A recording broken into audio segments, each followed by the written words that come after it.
Hey guys, welcome to another episode of The Vinyl Den, your channel for record collecting by record collectors. My name is Nick. I'm Ian. And today we're going to talk about something that I've kind of gotten a little bit more into over the course of the last year or so. We're going to talk about box sets that we'd love to see happen. If you haven't done so yet, make sure you click on that link down below. Go check out the Vinyl Den Facebook group. It's just a cool place to continue the music conversation. There's also a couple other links down there. There's one for the Vinyl Den merch page. If you want these cool Vinyl Den t-shirts. There's also sweatshirts on there. There's also a link for the Vinyl Den Patreon page if you want to support the show. So it's greatly appreciated. If you enjoyed the episode, make sure you give us the old thumbs up. Hit that subscribe button down below and make sure you hit that notification bell so you're notified every time we release new episodes. So one that I would love to see, and this is probably one that I'm sure will never happen, and that is so the band Warrant, I'm sure a lot of people know Warrant from Dirty Rotten Filthy, Stinking Rich, Cherry Pie, a couple of albums, the big Cherry album. Pie probably the biggest. Yeah, a couple of their big albums in the late 80s, early 90s, but Warrant had this whole long career, and especially their later albums were never released on vinyl. So I would love to see a career-spanning box set of all the Warrant albums, because I think they would do a great job with them.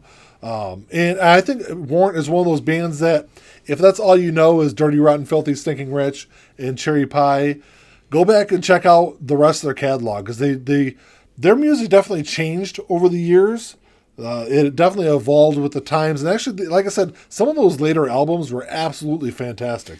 And as with most artists, anytime a band has a big hit or a big single album, if you go and look at the stuff around it, the other tracks on an album that aren't played on the radio and other albums that you may not know of, you'd be amazed at how many times you'll find things that are even better than the hits. Absolutely.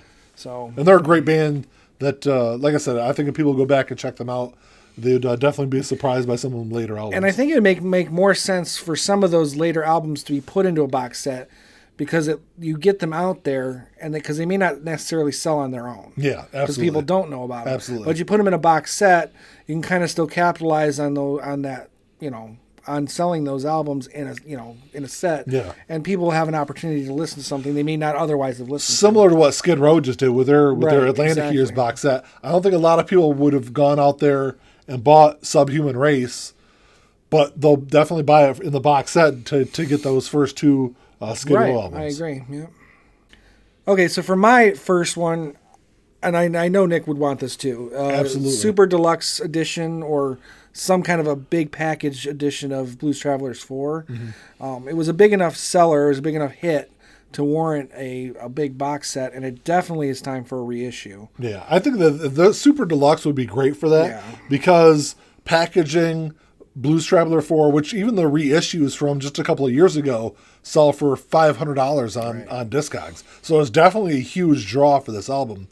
But I think packaging it with some live material from the mid-90s would be absolutely fantastic. They had a lot of B-sides for that album, too. A lot of unreleased songs that were released on singles that you could throw on there in 45s or whatever. Or just even do like a B-side album or LP. Yeah. There's enough for an LP, I think. Definitely. So. And you're right. It's definitely, when you're seeing those prices climb up there on Discogs, you can definitely tell that it really is time for a reissue of that album. And this is coming up on an anniversary too, isn't it? Not until 24. Is it 24? Yeah. Okay. So hopefully before 2024 we'll see some kind of reissue. I mean, I'm willing to wait as long as it's coming. I know it's going to be here, but who knows? There's no announcements, no guarantees at this point. Yeah. And I'd be willing to pay more. I'm not going to pay $200 for a used copy of the reissue from 2015. No, but if you can get it for $200, that's a good price. But I'll pay $200 for a set with other things in it. That's Yeah, and I think that's the thing that they've done really well with a lot of these Super Deluxe box sets, especially the Black Sabbath ones over my shoulder, is a lot of those were retail in the store pushing about $120. But those, I was getting those on sale when they were pre-ordered for around $80, $85. Right. So I think that's a great thing with the Super Deluxe box sets. A lot of them is they've kind of kept the price a little more reasonable than some of the other box sets you've seen out there. And even if like I said, if there's enough quality add-ons to the set, I'm willing to pay more money for it. Yeah. I think most people are, as long as you're getting kind of your money's worth. Just there's quality in return. Exactly. Speaking of Super Deluxe box sets, I would love to see. I've been a fan so far of the Black Sabbath Super Deluxe versions. I'm not really sure what they're going to do next. I would love to see them do a Sabbath Bloody Sabbath version. It's one of my favorite Black Sabbath albums. Mine too. So I'm hoping that they finally get it. I was surprised that they did Technical Ecstasy next, Especially before Sabbath Bloody Sabbath. so hopefully that's the next one, because I think they could do some great stuff. I know there's a bunch of bootleg live versions of concerts that are available online. So hopefully they do a really good version of a live album with that. Because it's been some of the more interesting stuff with these Super Deluxe box sets is the live albums from the Black Sabbath stuff.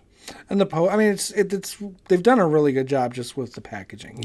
Making Make it a quality posters product and other materials within it to kind of give it some weight. Yeah. So for my next one, this past year, Nick got the UHQR edition of Aqualung by Jethro. Right over next to you. Is it? Yeah. Yeah. And I thought it was a really good package. The only problem I had with it was Aqualung is not my favorite Tull album, and it's also not the Steve Wilson remix, which for some people that's a selling point. When it comes to Aqualung, it was not a selling point for me. Whereas with Thick as a Brick, which is what I would like, the UHQR version of Thick as a Brick, that would be a huge selling point for me, because there's a few things in the mix that Steve Wilson did that I don't necessarily agree with. And to have a nice box set package of Thick as a Brick on its 50th anniversary, which will be this 2022, I think it would be fantastic, and it would be different than what they've already done with the 40th anniversary set and everything else. So the UHQRs are fantastic. If you haven't heard them, I think they're there's definitely the two I have are definitely two of the best sounding albums I own. The thing that really drew me to the Aqualung one is Aqualung was historically a poorly recorded album. So poorly mastered. Yeah. So I think they did a really great job cleaning a lot of that up with the UHQR version.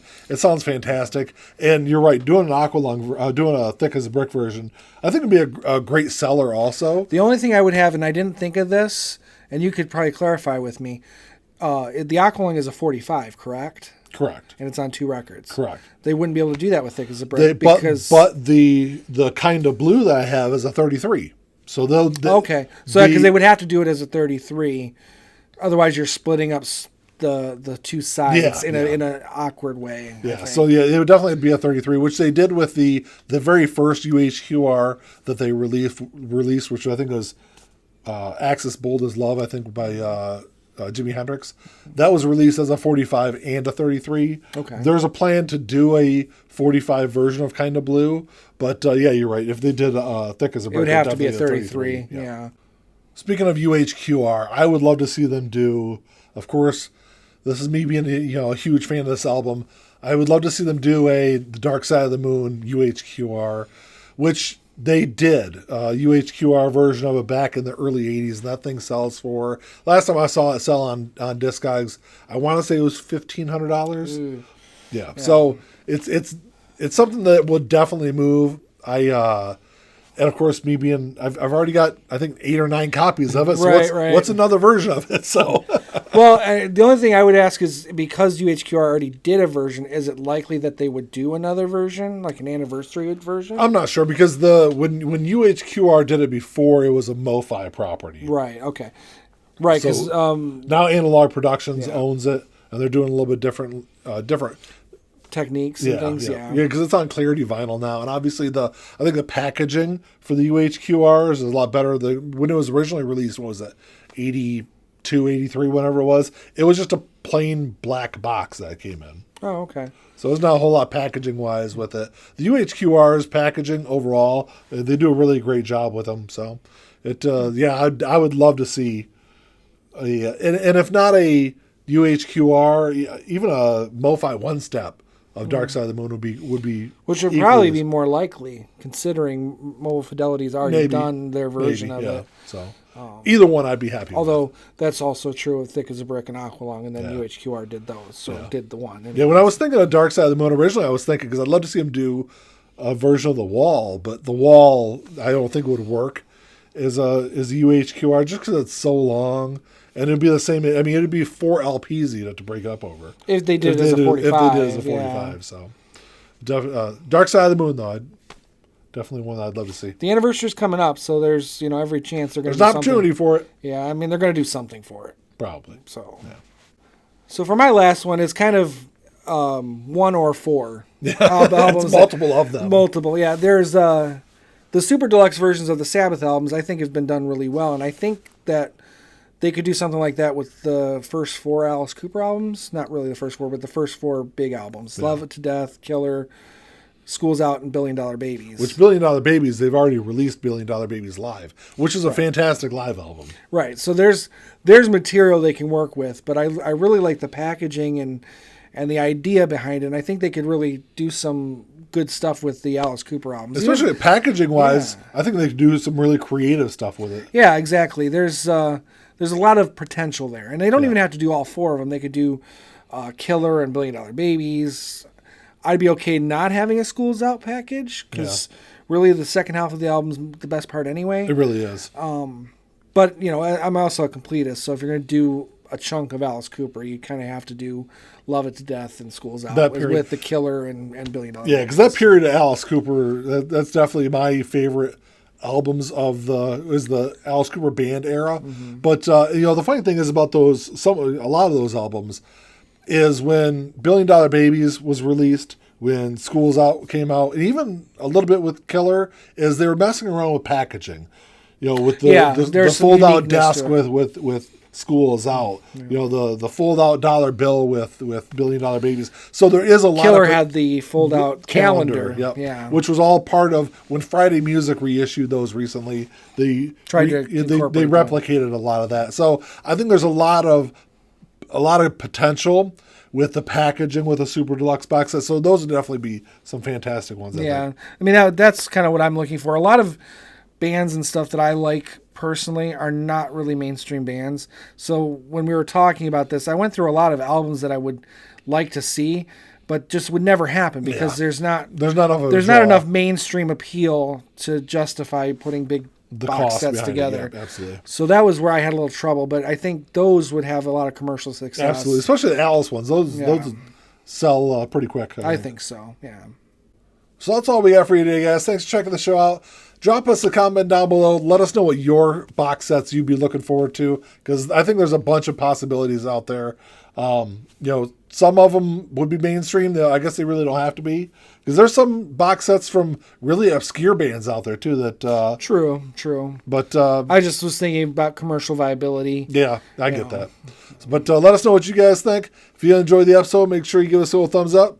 Hit that subscribe button down below. Make sure you hit that notification bell. And that's all we got. Until next time. Talk to y'all later. Keep on spinning. Peace.